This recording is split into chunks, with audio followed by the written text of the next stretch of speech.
Presque le week-end, Nancy, bonjour. Bonjour. Alors, une question, est-ce qu'on peut trouver un post grâce à Twitter ?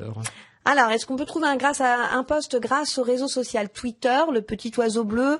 Je dirais presque un oui. Presque oui. Presque oui. Pourquoi des réserves ?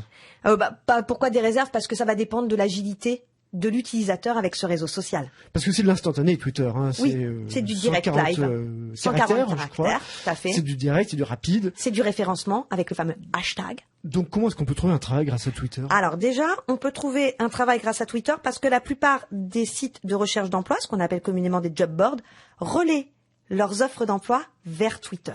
Donc déjà, ça fait un premier tri. Donc si on doit choisir qu'un réseau social, on peut déjà se mettre sur Twitter.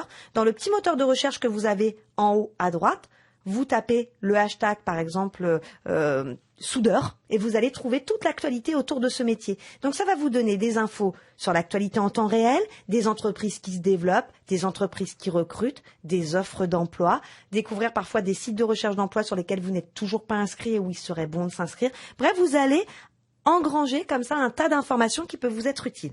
C'est une première raison. Ouais.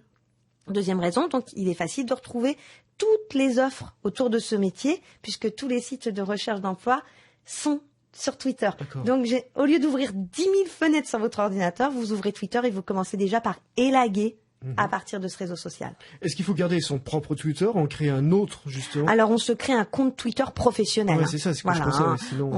on évite les tweets genre coucou, j'ai fait telle photo ce week-end et tout. C'est un peu le même problème que Facebook. Hein. On est dans une démarche professionnelle, on se crée un compte Twitter professionnel.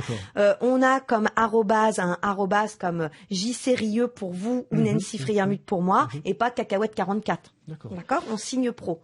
Est-ce qu'il y a des recommandations, des choses à éviter ? On va faire attention. Oui, d'abord des recommandations. Dans la petite partie à propos, quand vous créez votre profil sur Twitter, il vous est demandé de mettre quelques lignes. Déjà, vous pouvez mettre des hashtags de la recherche d'emploi qui vous intéressent. Soudeur, par exemple, Pays de la Loire, puisque vous avez votre mobilité. Ensuite, vous pouvez mentionner aussi votre CV en ligne si vous en avez un, sur Do You Buzz ou autre, ou Rhythm Up aussi, qui marche avec LinkedIn. Vous pouvez aussi mentionner vos autres profils d'autres réseaux sociaux, votre blog dont on a déjà parlé ou votre site internet si vous avez un site internet dédié à votre recherche d'emploi. Donc ça, c'est important.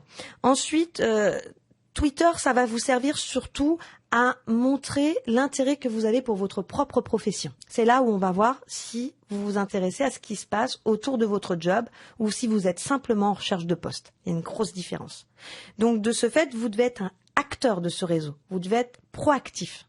Et ça peut déboucher sur des réelles opportunités en plus. Oui, parce que vous allez vous créer un réseau avec des contacts. Vous allez tweeter régulièrement votre CV, ce qui fait qu'il va tourner au sein de ces contacts. Et vous allez voir qu'il y a une bonne ambiance sur Twitter.